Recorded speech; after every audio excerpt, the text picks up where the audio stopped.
사람은 누구나 살면서 몇 번은 아무도 없는 방 안에 홀로 앉아 세상이 나를 잊은 듯한 그런 시간을 마주하게 됩니다.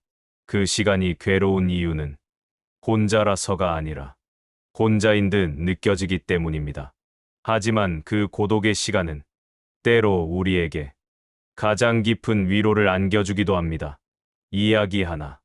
60대의 한 남성은 은퇴 후 세상이 자신을 필요로 하지 않는다는 막막함에 빠졌습니다. 매일 아침 일어나도 갈 곳이 없고 누구도 자신을 찾지 않자 이제 나는 의미 없는 존재라 여겼습니다. 그러던 어느 날 우연히 들른 도서관에서 그는 책 한 권을 집어들었습니다. 책에는 이런 문장이 적혀 있었습니다. 아무 일도 없는 날들이 당신을 다시 살아나게 할 것이다. 그 문장 하나가 그의 멈춰있던 시간을 다시 움직이게 했습니다. 고독한 시간 속에서 그는 스스로에게 집중하기 시작했습니다. 매일 도서관을 가고 글을 쓰고 누군가에게 자서전을 써주는 일을 시작했습니다. 고독은 그에게 새로운 길의 문을 열어준 것입니다. 이야기 둘.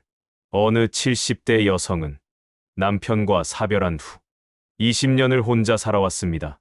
처음엔 매일 눈물을 흘렸고 매일 말없이 식사를 했습니다.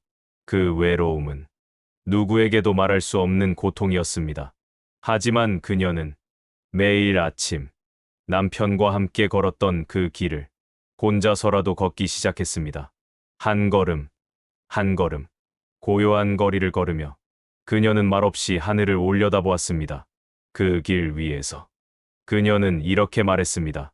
혼자 걷지만 당신은 늘 내 곁에 있어요. 그녀는 고독 속에서 남편의 사랑을 다시 만났고 자신의 삶을 다시 껴안게 되었습니다. 이야기 셋. 30대 청년. 사업에 실패하고 가족과도 멀어졌습니다. 휴대폰에 연락할 사람 하나 없고 SNS는 남들의 웃음뿐이었습니다. 고독은 그를 무너뜨리려 했습니다. 하지만 그는 어느 날 작은 카페에서 낯선 노인의 말을 듣습니다. 세상에서 제일 무거운 짐이 뭔지 아나? 내 마음을 외면하는 거지. 그 말이 청년에게 꽂혔습니다. 그날 밤 그는 처음으로 자신의 감정을 적었습니다. 두려움, 외로움, 미움, 그리움. 그리고 그날부터 고독을 기록하기 시작했습니다. 기록은 그의 마음을 치유했습니다. 지금 그는 혼자라는 건 내 마음을 다시 만나는 시간이라 말합니다. 이야기 내. 한 노인은 요양원에 입소한 지 5년째였습니다. 그곳은 조용했고 날마다 같은 일상이 반복됐습니다. 처음엔 지루하고 견딜 수 없었지만 그는 어느 날부터 창밖의 나무를 관찰하기 시작했습니다. 봄이면 새싹, 여름엔 그늘, 가을엔 낙엽, 겨울엔 눈. 그는 말했습니다. 내 삶도 저 나무처럼 매일 조금씩 변화하고 있었어요. 그는 더 이상 고독을 두려워하지 않았습니다. 오히려 그 조용함이 주는 위로를 느끼게 된 겁니다. 이야기 다섯. 음악은 나의 벗이었다. 한 80대 어르신이 있었습니다. 아내와 사별하고 자식들도 모두 출가해 집에는 텅 빈 시간만이 흐르고 있었습니다. 그는 말합니다. TV 소리도 이제 지겹더라고요. 누군가 내 이름을 불러주는 게 하루에 한 번도 없으니까. 그런 어느 날 우연히 라디오를 켰습니다.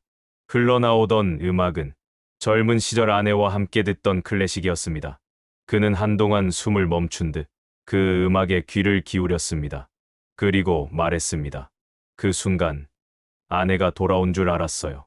같이 커튼을 걷고 창문을 열며 봄 햇살을 봤던 그 기억이 음악 속에서 피어났거든요. 그날 이후 그는 매일 라디오를 틀고 오래된 CD를 다시 꺼내 듣기 시작했습니다. 고독 속에서 음악이 친구가 되어 주었고 추억이 다시 살아 움직이기 시작했습니다. 음악은 그에게 잃어버린 시간과 대화를 나누게 해준 고요한 위로였습니다. 이야기 여섯. 고독 속에서 발견한 또 다른 나. 45세의 한 여성은 이혼 후 처음으로 혼자가 되었습니다. 아이들도 아빠와 살기로 했고, 일도 그만두었습니다. 처음 맞는 고요한 밤, 그녀는 아무 말 없이 거실 바닥에 주저앉아 있었습니다. 그러다 어느 날, 오래된 스케치북 하나를 발견합니다. 대학 시절, 그림을 좋아하던 때, 그녀가 그렸던 흔적들. 처음엔 낙서하듯 시작했지만, 곧 그려지는 선마다 그녀의 마음이 흘러나오기 시작했습니다. 분노, 서운함, 두려움, 후회, 모두 그림으로 쏟아져 나왔습니다. 그리고 그림 속에서 점점 따뜻한 색이 늘어나기 시작했습니다. 그녀는 이렇게 말했습니다. 고독은 나를 무너뜨릴 것 같았는데, 오히려 내가 누군지 알게 해줬어요. 지금 그녀는 SNS에 매일 그림 일기를 올리고 있습니다. 그림엔 사람들의 댓글이 달립니다. 저도 지금 같은 마음이에요. 이 그림을 보며 많이 울었습니다. 그녀의 고독은 이제 누군가에게 위로가 되고 있었습니다. 고독이란 우리를 잠시 멈추게 하는 시간입니다. 그 안에서 우리는 놓쳤던 것들을 되찾고 진짜 나와 다시 만나게 됩니다. 혼자라는 이유로 자신을 작게 여기지 마세요. 당신은 혼자 있는 것이지 버려진 것이 아닙니다. 고독은 때로 세상이 우리에게 주는 가장 깊고 조용한 선물입니다. 지금 그 시간에 있다면 두려워 말고 그 시간을 잘 안아주세요. 그 안에 삶의 진짜 온기가 숨어 있습니다. 그리고 잊지 마세요. 그 고요한 순간에도 당신은 결코 혼자가 아닙니다. 오늘도 당신의 마음을 응원합니다.